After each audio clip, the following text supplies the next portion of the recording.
right, welcome to the third episode of SSI Mantracast. I'm your host, Dr. Vishwa Srivastava, here with SSI Maya head, Mr. Naveen Ajay Kumar. Naveen, how are you? Doing good, Doc. How are you doing? Good, and thanks for making time. I know we work in the same place, so we're all very busy, but thank you for making the time to... Thank you very much for taking me as a guest in this podcast. Oh, you're very welcome. So, SSI Maya. So please, if you can tell people sort of what is Maya exactly? So in Hindu philosophy, Maya technically means illusion. So something that is there, but it's not there. So that is the basic foundation of how all the applications that Maya in SS Innovations is actually building upon. So we're using technologies of virtual reality and artificial intelligence to augment surgical procedures, create like simulations. So essentially encompassing the entire philosophy of Maya within the applications that we build. So I know Maya is a very heavy subject, even from the core philosophical precepts in Hinduism. Maybe we can come back to that later, but first let's go back to where it all started. So you, if I'm correct, you grew up in a small village in South India. Yes. So tell us a little bit about that. So just a little background. So I'm a second generation engineer. So it means my father was the first engineer in his entire village. What kind of engineer is he? He's a mechanical engineer. Okay. So he just retired now. So he used to work for ONGC, like Oil and Natural Gas Corporation. So he hails from a village in the foothills of Kodaikanal. It's called Devadanapatti, and where he was the first engineer to ever come out of that village. And it's a lush green village, like the roads just left and right. You can just see like trees, mountains, lakes, and everything. But it's a village that's still stuck back in time. People still use those like gramophone type horn speakers to listen. Gramophone that you have to like wind up and then in some houses, but generally for like this public like rituals and occasions and stuff where they blare speaker music. Mm-hmm. So they use horns. So generally people gather around in a courtyard during like weekends. They have this like one single black and white television.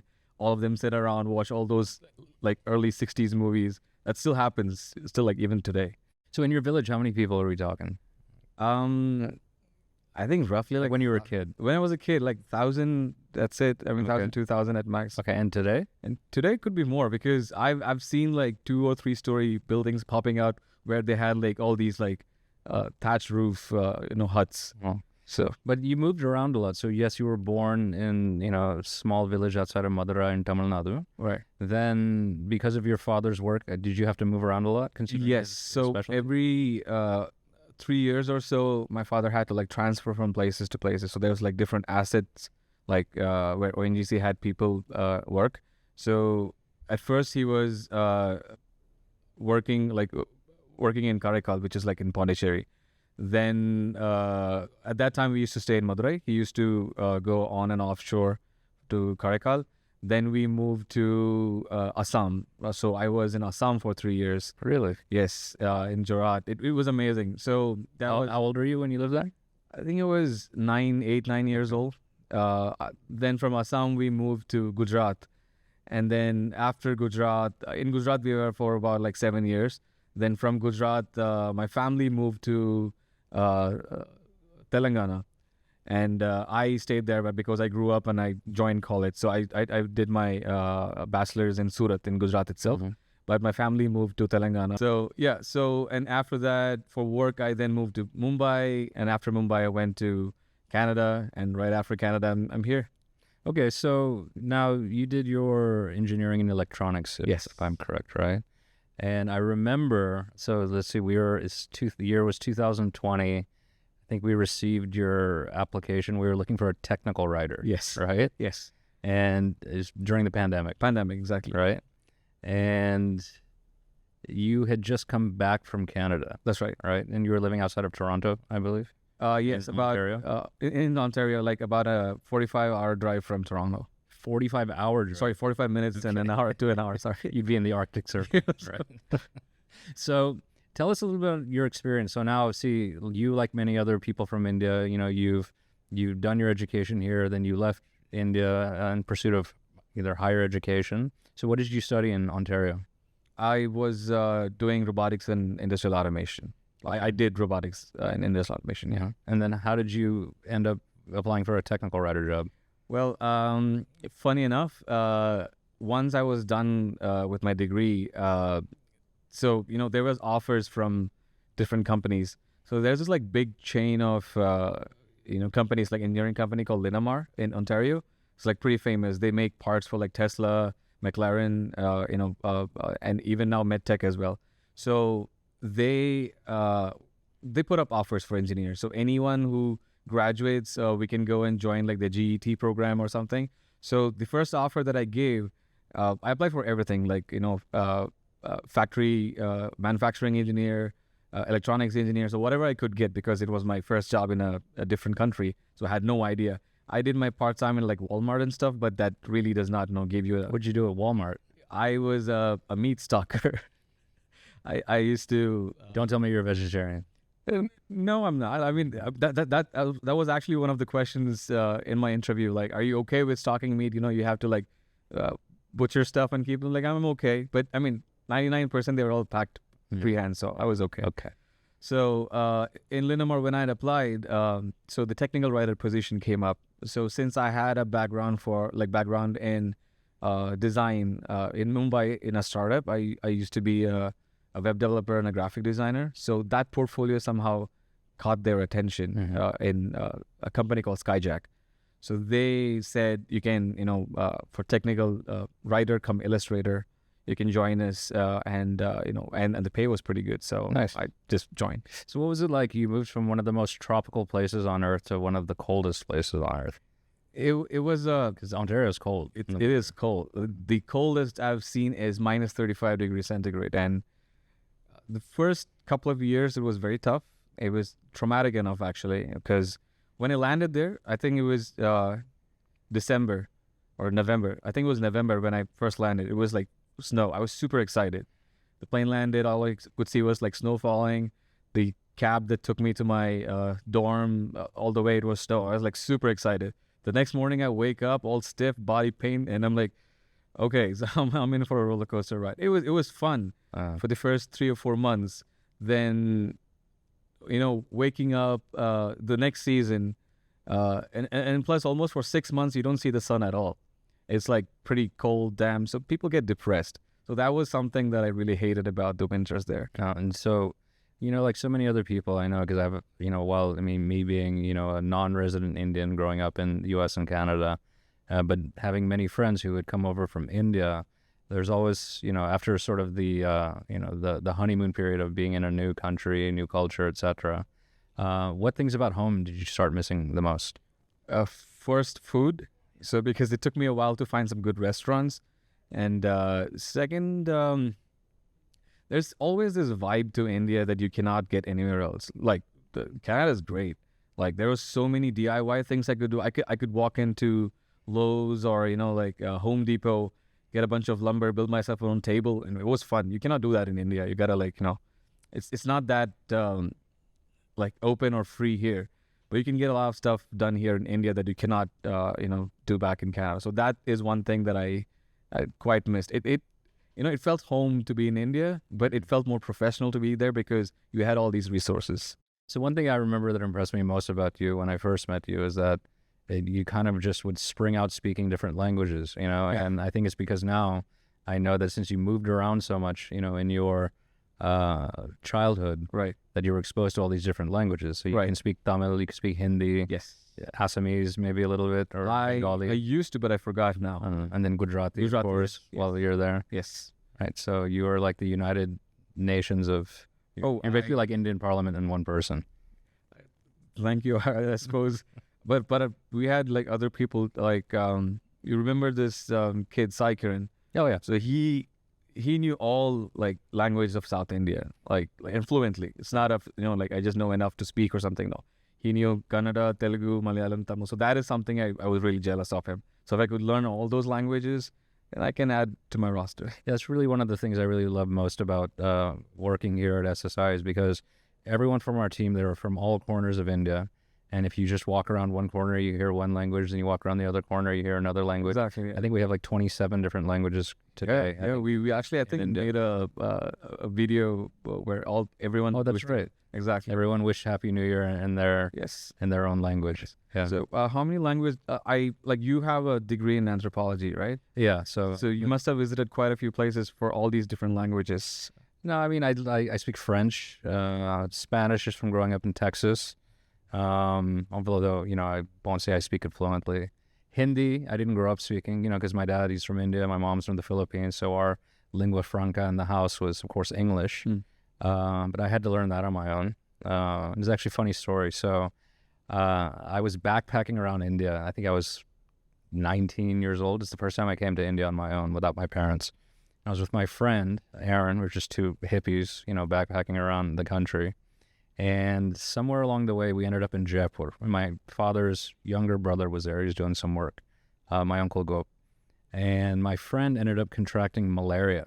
Oh. And I had to evacuate him out because we still had like 2 weeks left in our trip. We were supposed to go to the north, into the Himalayas, and we couldn't. So, he was sweating bullets, super high fever, having malaria.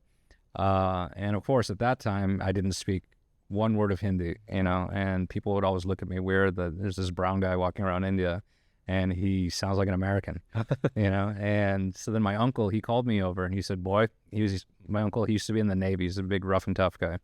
He said, boy, come here. And I said, all right. And he said, I want you to make me a promise. I said, yes, uncle, what? And he said, when you go back to your country, when you go back to America, go to your college, you learn your father's language so that next time you come to India, you'll discover a new country and new culture. That's a good advice. Yeah, and I did. I did. And I was lost. Like, I started out pre-med. I think I gave another interview to Dr. Priya how, of course, being a first-generation Westerner, your parents want you to do what they did. And then in my case, it's being a doctor. It's the last thing I wanted to do. And I was kind of lost. So then I went back and I became a South Asian studies scholar, focusing in anthropology. And then, of course, in anthropology, you have to study religion, language, history, culture, music, etc. So that's kind of what I did, before my medical career. And yeah, he was absolutely right. I came back to India and it opened up an entirely new way of looking at the country, way of looking at the people. Now, because I had the gift of communication. Right. Yeah, and I'm sure you've also, I'm sure if you were to go to different parts of India, tomorrow or, the day after, all these memories and language, right? There's so much that's tied to language, exactly, in our memory. And then, of course, you could go to, Guwahati and Assam tomorrow, and I'm sure you'd be able to speak. It would be a very... Yeah, I think it would just kick in some... Right? Yeah, it's like just you hit the road running. So you were the eldest sibling. So how many brothers and sisters do you have? I have one younger brother. Okay. But we have all these little, like extended family, like aunts and uncles and everyone. And I have... I can't even count. We have like a lot of cousins, but I'm the eldest of all of them. That's the year. And in India, we cousins are technically brothers and sisters, yes, right? Of course. So there's not much of a difference. So do you ever find yourself being the eldest? And so now you're leading Maya, SSI Maya. What from your childhood or upbringing, do you felt, because see, to be a leader is also not easy. Yes. And, it takes, you have to make decisions, you have to have vision, you have to have dreams, and you have to have a plan. Yes. And then you have to be able to inspire and mobilize others, right? That's true. So what from your childhood were you able to carry with you now leading Maya? First thing is the amount of responsibility that is given to you, like knowing or unknowingly, and all the different things that you learn on the job. Like even being a brother is sort of a job, like you're carrying all these like tiny tots to a nearby grocery store just to buy some candy. That itself is a big task if you're like a 5-year-old kid and everyone is like 2 or 3 year olds, right? And but that sort of responsibility puts you into perspective of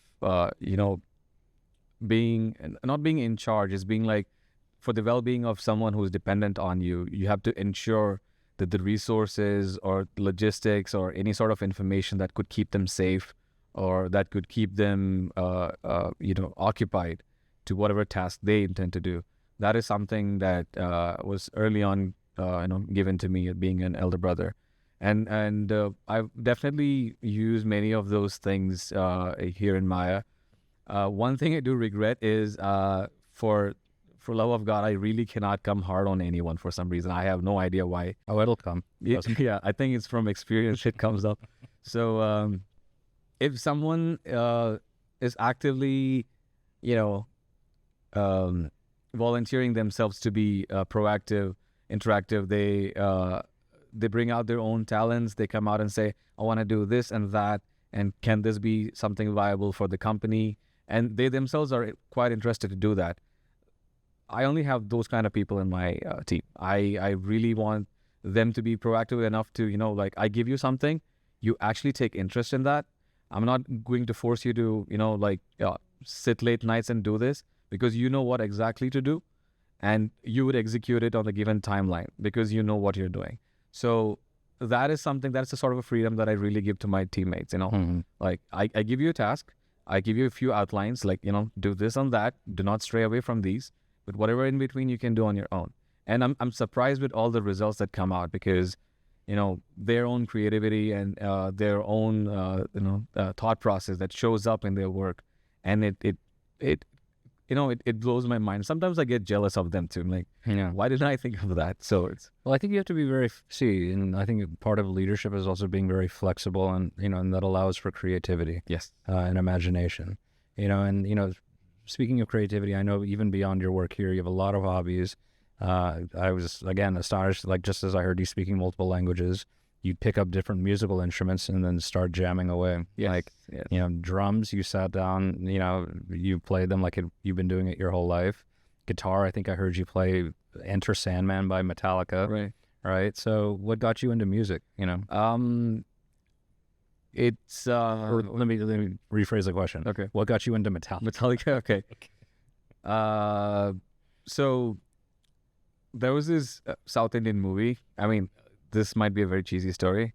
So it's all started just to impress a girl, That's why I learned. That's why I learned guitar. Exactly. I mean, my mom made me take piano from the age of 4, and I started learning guitar when I was 15. Why? Because girls in middle school, they didn't have crushes on guys who play the piano. Exactly. I mean, that's why 15 years old. That's when I started playing guitar. Okay. Before then, I was playing tabla. Like, I have 3 years I had a 3-year course on tabla. Mm-hmm. I have certificates, but I can't do tabla anymore. Yeah. Before guitar, of course, I started to impress, a crush, you can say. Okay. And but then that led me to, exploring other options, because from that movie, I went into Bollywood guitar, and then that slowly took me to all these, like, Spanish guitars, like, flamenco, exactly. And, watching this movie, I think it was Despacito, where, not Despacito, Desperado, Antonio Banderas. yes. That's a great movie. So I think the song was Malaguena or something. So watch him play that, I was like, what is this? I mean, it just blew my mind. Mm-hmm. Well, you can do stuff like that in guitar. So I sat down, I was like, trying to learn it. And that took me, so right after that, I finished school, and then I entered college. Mm-hmm. So in college, you get to join all these different clubs, like art club and music club and stuff. So I applied for both music and art, and I got into both of them. So they had asked me this little question that the music club had. It's like, why do you want to join the music club? Because you already got into the art club. I told them art's my hobby and music was my passion. For some reason, I still feel that was cheesy enough, but it sort of gave me the understanding, because you can have multiple hobbies and you can turn your hobbies into profession. But passion is something, it's very stringent. Like, you got to dedicate yourself to that. You got to love it. That's what the whole passion is. And that opened me to avenues of exploring more formats of music. And the first music that actually hit me when someone was playing was, Hotel California by Eagles. By the Eagles. Yeah. So one of the seniors, they were like jamming, and I was like, what is this song? There's like, yeah, check it out. That's like, I think it's considered rock, right? It's like, yeah, classic Eagles are rock. Yeah, sure. So I started with rock and rock music. Then it led me to Def Leppard, then Black Sabbath, I slowly went down the rabbit hole, and finally, one of my friends, we used to have those debates back in 2015. I'm not sure if people still do that. Like, who's your favorite, Metallica or Megadeth, right? So someone was like, no, Megadeth is better because we have all these, they're like super technical, they play fast. And someone was like, no, Metallica is the OG. I'm like, who are these Megadeth? I used to spell Megadeth Death, like Megadeth. And they used to scoff at me. It's like, nah, that's not how you spell it. I'm like, okay, let me do some research. Then I got into Metallica. And the first song I listened to was Whiplash. Okay. Good. It's like their old... I know the song. That, I'm like, the drums, the guitar, the speed, it was like proper thrash metal. And I was like, okay, so this is something I want to get into. Nice. And I just, molded myself to look like Hetfield. Well, you and millions of others. Yeah. So now, Naveen, you're man of many talents, jack of all trades. To fast forward into your future, now you work in surgical robotics. Right. And XR, AR, VR, everything that falls within Maya. So I know that in the beginning, and maybe you could share the story with, so now I remember I gave your interview when we were still based out of Visakhapatnam in Andhra. And we hired you as a technical writer. I remember you came, you're a very shy guy, eating lunch at your desk. You weren't really mingling with the others. And now today you're like a core pillar of the, I'm really fortunate of the team at SSI. Remind me of how you started out as a technical writer, and then now all of a sudden you drifted into, before there was even a Maya division. Right. So I think you redesigned our website. Right. I think a friend of mine back in the US designed one. You're like, yeah, this is no good. And you just started designing your own website, our own website. And then after that, then, you saying, well, hey, Doc, I have some of these interests. Is it okay if I explore it? We're like, yeah, absolutely. Go ahead. And then we moved to Delhi. And then I think, you, if I remember, you were very fortunate to work with, if you were Obi-Wan Kenobi, then he was like your Luke Skywalker, or Anakin. He was your Anakin Skywalker. Atharva. Yeah. So tell us a little about the work. See, because I think from, you two at that time, this is where this entire Maya division, flourished. Right. So, tell us about that. So as you said, like, I joined as a technical writer, and fortunate enough, since I had experience as a technical writer in Canada, that was the only reason I could join SS Innovations, because I think that was the only position that was open at that time. Yeah. Right. We were also a small team. Yes. I think we had like 60 people. Exactly. Yeah. So, so that sort of, brings the whole destiny thing in, right? I could have applied for anything else, but then, so hold on, let's rewind. So now I remember once when we had our corporate retreat, you told us a story about, talking about destiny and faith and the universe having a plan. And so now you're sitting in the pandemic in Canada. Right. And you had to come back. So remind us of that story. So, of course, as everyone would know, pandemic, the COVID-19 was terrible. And I was fortunate enough that I had a roof over my head when the whole thing was going down. The only issue was I was abroad and my family was here. My dad had a fairly complex gallbladder surgery, because he was, extending his surgery. So it came to a point he got jaundiced, and the whole, they had to remove it in a very later stage. So that put my mother into a, like a panic state. Because Frenzy. Yeah. She was in a frenzy because I was abroad. I cannot come back. There were no flights. No flights, exactly. Right. The whole flights were canceled for like 8 months, and there was like one flight every 2 or 3 months, and that was like a fortune. So at that time, it's sort of put me into a perspective of why things are happening. If not anywhere else to go, where else someone would go? Just to the unknown. So I was seeking, philosophical questions, trying to understand what was going with me, like why am I being traumatized so much for something I never did, and so that made me explore into the arts of like mysticism, trying to understand destiny, doing yoga, practicing experimenting a lot with yoga, like Patanjali's Yoga Sutras, and quite a few of those. And that sort of started making me, you know, it's like I sat back on myself, like I watched myself in the third person perspective, and into the past and into the future if possible, like, you know, not right at the present. I just looked at myself from a God's eye view, like what happened throughout the course of my life. Hold on. What do you mean you're looking at yourself? You're doing it like in a state of meditation. You're looking at yourself. Yes, Okay. it could be. Some might think it's a little like esoteric or like crazy. Well, it is esoteric. Yeah, it I don't is know about crazy, but definitely esoteric. esoteric. Yes, and it actually works. But the hardest recipe I've known is you have to be in a state of like high emotional state. Like at least for me, it was trauma. I had like 104-degree fever for like a week or like 10 days.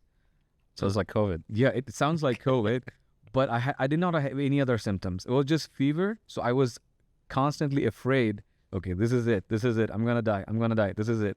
So my psyche was in such a traumatic state. My body was feverish. I couldn't do anything. So I just thought, you know what? Just sit down, close your eyes, think of some random stuff. And at that time, I learned about this person, Wim Hof.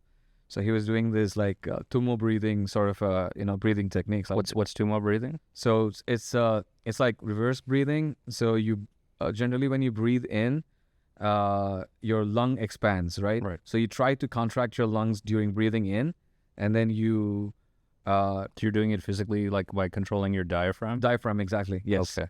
I to be honest, that's why people say you have to have a guru while you're doing this. I Right. fainted like a couple of times. So Okay. that's the experimentation I was talking And about. but where does this practice come from? I think the Himalayan yogis of the Tibet. Okay. I have to. So Wim Hof sort of learned it from them. He had a simplified method. You know, he just told people to breathe. This guy's from Germany. Germany, yes, exactly. So it's like, yeah. So just breathe, breathe for a while till you feel oxygenated, then hold your breath, like remove all the breath, just hold without, breathing for a while, and then inhale slowly, and then wait for a while, then exhale. So it's like a pattern to the breathing. So I kept following that. That's like pranayam. It is, exactly. It It's wasn't, pranayam. but I didn't know it was pranayam back then. Huh. So I just thought, some random guy telling me to breathe to control my emotional state. That's all I thought. Then I got into this whole, Patanjali Yoga Sutra, Yama, Niyama, Pranayama, Pratyahara, and everything else.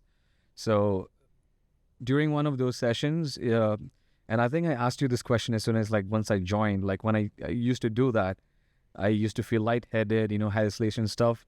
And you told me, like, of course, you're hypoxic. Yeah. Right. So that was the state I kept putting myself into, like, multiple times. And during one of those states, I sort of had an out-of-body experience. It just felt like, okay, I'm looking at myself from, like, somewhere back of my head. The Tibetans, they call this astral projection. Astral projection, maybe. Or like the, what is it? Like in Doctor Strange. Exactly. Right? Yeah. It was fun to watch, But it felt more like, I was looking at a shadow of myself, not like, like physically how I look like right now. Okay. So it felt more like, some light and shadow mixture. So I was just sitting in, like, You're observing yourself. observing myself. Yes. Huh. So at that time, I did not look at anything else but except the life I had.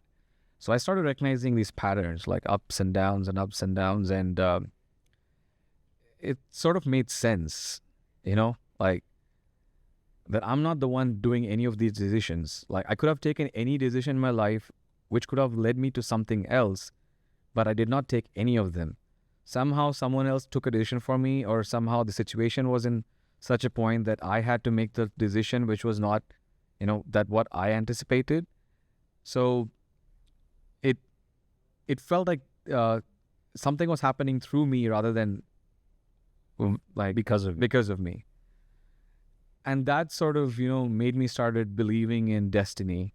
And weird enough, I started drawing when I had these hallucinations, and I had a few, extempores of what things could be. When people talk about like Shakti, Shiva, Kali, and everything else, So I started understanding like these are just like phenomena of nature, like entropy, the passage of time, the movement of energy, duality. All these things are basically just given different names in our like Hindu philosophy. Sure.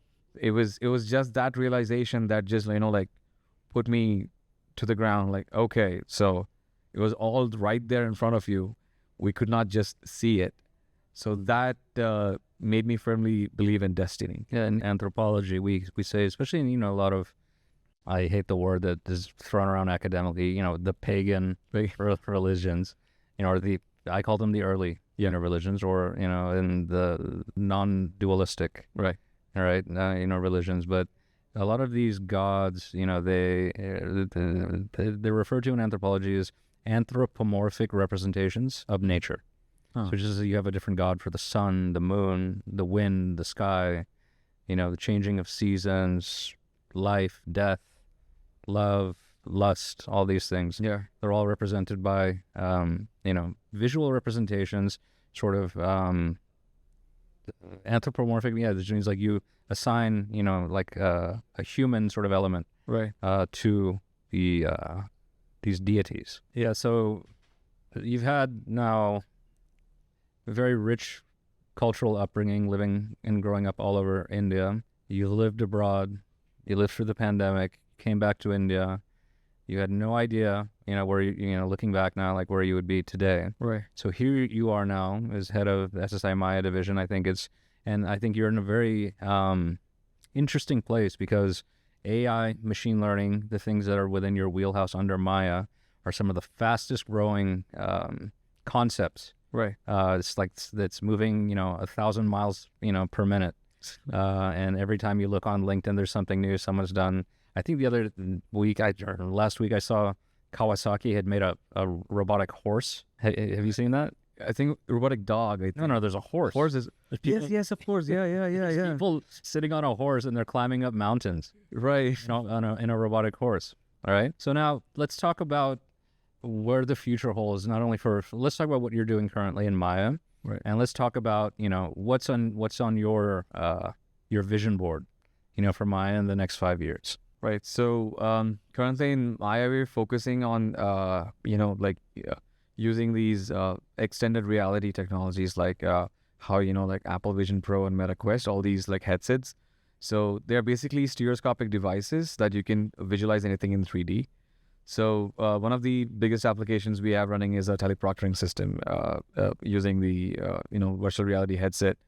So I want to bring it to such a level that it becomes like a complete comprehensive ecosystem where the surgeon as well as the proctor, they can have a complete a virtual like a meeting environment where we're not just limited to like audio and video and visuals and stuff. They can have their own avatars, just like how in this movie Ready Player One, they have like multiple characters coming together to just play games and stuff. Like, but at the same time, I want to gamify surgery itself. So that is something I want to, so that. So is this what you're like? I know I've seen on some of your slides talking about virtual surgery. Is that, or is that something different? That would be a part of this. Okay. So essentially, it all comes down to collecting data.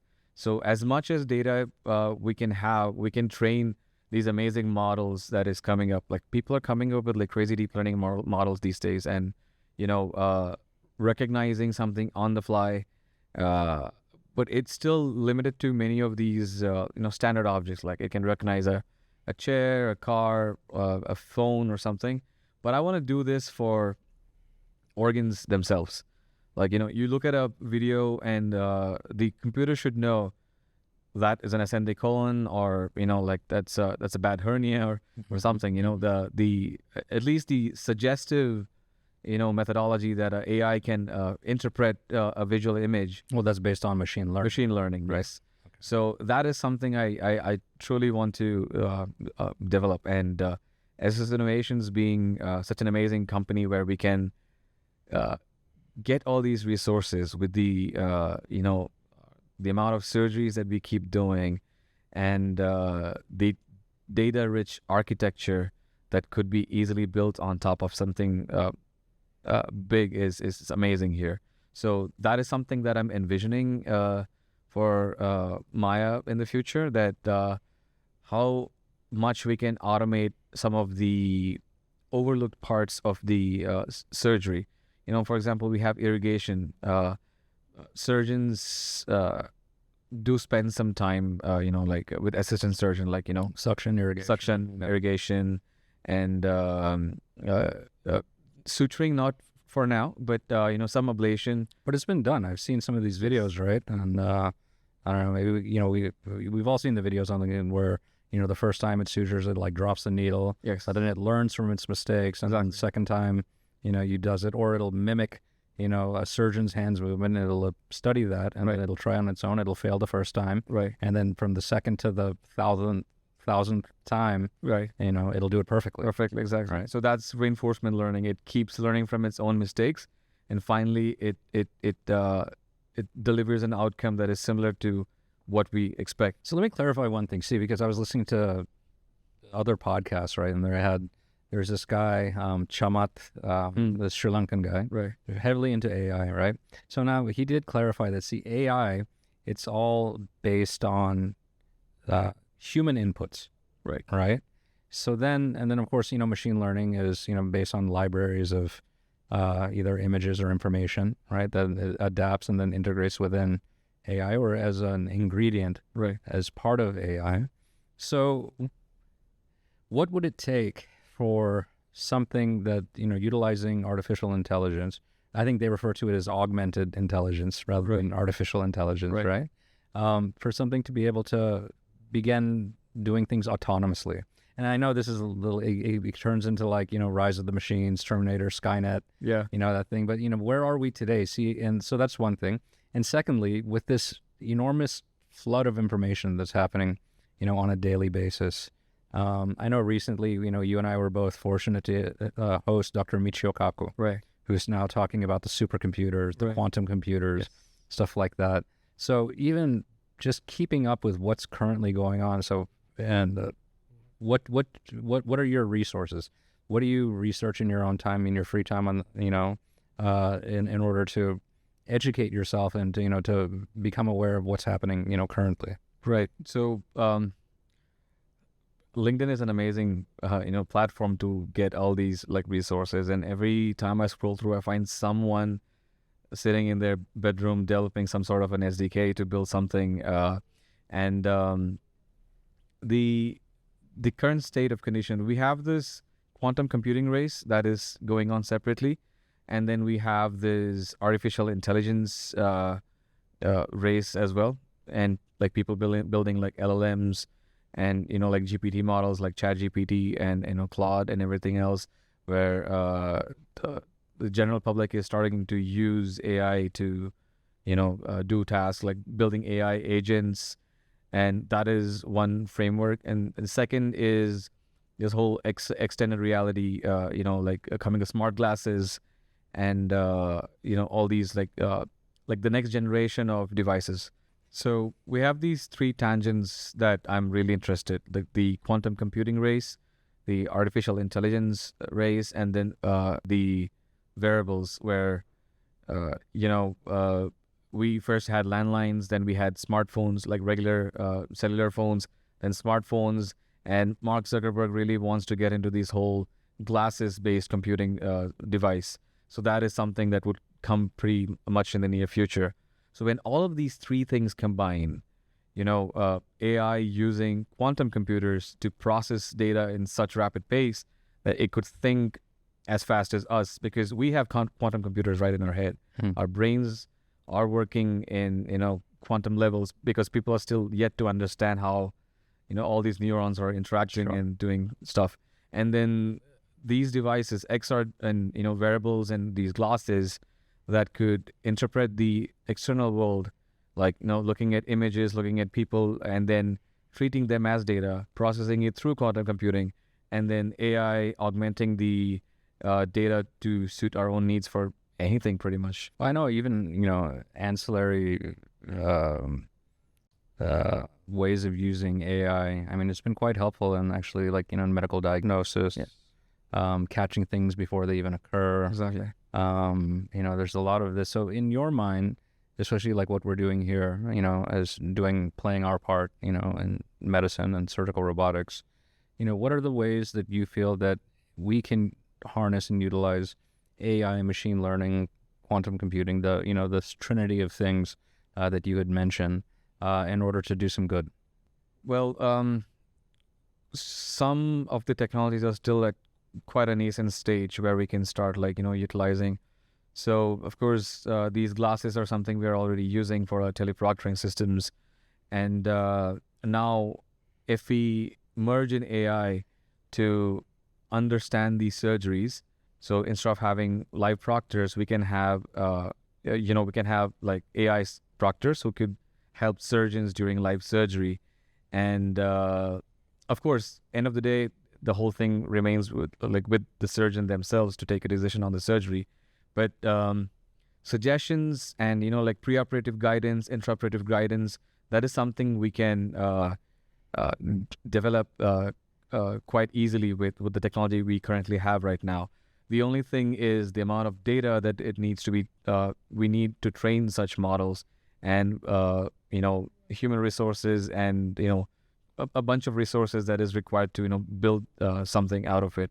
At least for SS Innovations, what I feel is we are at such an amazing time and stage right now. We have the rich background of an existing technology that is already built with SSI Mantra, and now we just have to harness the results it produces to build an intelligent system that could then drive Mantra itself. So the end goal should be having autonomous surgery, but of course we have all these ethical and moral considerations. But just to prove it as a technology, there's nothing wrong with that. True.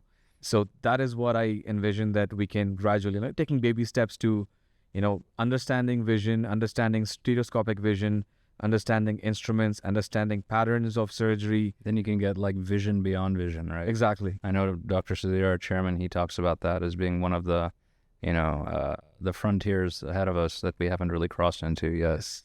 And then of course, I keep seeing things about, these little nanobots that are able to just, Pac-Man gobble up these little tumors, Exactly, right? In the body. I think one came out of Sweden.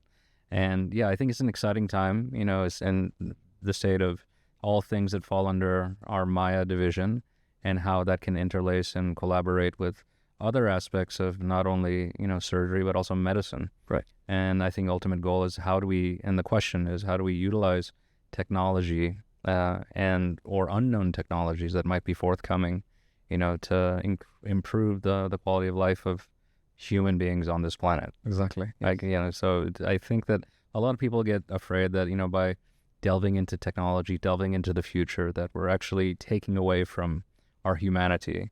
But then on the flip side of that coin is that, well, why not use it, rather than, using it to make Bitcoin and to make people rich, use these technologies to make life better yes. in this atomic age that we're living in. Exactly. I mean, all the way back to like Hinduism now, and the yogas, Exactly. I mean, that's that should be the core principle of developing any sort of technology. You can build anything, and that would have two sides to it. It could be used destructively, or it could be used constructively.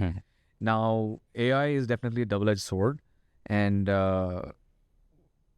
building something on a layer on top of AI for improving people's lives is definitely something everyone who is in this field should strive for, because end of the day, the lives that we have is just to serve. Something happens through you, or something happens with you, you're impacting others' lives. So why not just impact it for the better, right? And if we are at a fortunate, situation, or fortunate time where all these things exist, so utilizing them and harnessing them to build something, fruitful to benefit people, that should definitely be the goal. And whatever comes with it, or, through the journey of benefiting people, that would always have its own perks. So that is something I feel. So you've had quite the journey. Now one question, I'll ask the same question that I asked our CTO, Rama. Having gone through everything now that you've been through, your adventures, your travels, your, passions towards music and art and technology. I know that as unique as we think we are, there's always at least 10 others like us, out in the world watching. What would you tell those people? And kind of like, now here you are, head of the Maya division. The future is bright. The entire world is open to you because it's such a fast-changing field. Right. So someone who has interest in, getting into, your, Maya specialty. Right. This virtual world is there. It's not there. So many, possibilities in the future. What would you tell them? My honest advice is to take a leap of faith, because if we don't move, things will not move. I mean, it feels like we are doing the job, but essentially you have to take the first step. Like, put in resumes, send out as many resumes, make cold calls, talk to people on, like, if you're actually interested in building something, in this space, educate yourself. That is very important, because things are changing rapidly and super fast than before. Like, even when I was in my college, every new thing came out like 6 months or like a year, a new technology, a good paper. Right now we are getting like papers being published like every 2 days. And if we don't have our fundamentals clear, you won't be able to get to that point of understanding what's current. So keep studying, because that's the only thing we can do, like getting wisdom, getting knowledge, and talk to as many people as you can. Of course, like me being an introvert, I understand how hard it is for me to pick up the phone and asking for help, but that's the only solution. At least you're very good on email. Yeah, that's good, right? You can hide behind words. So yeah, learn how to draft a good email. Send it to people. Ask people like if you can work here, and if it is meant for you, it will happen. You just have to keep pushing it till you get to that point, and it will happen. Like, it might take some time, but you're saying just go for it. Yeah, I mean that's the only thing you can do, right?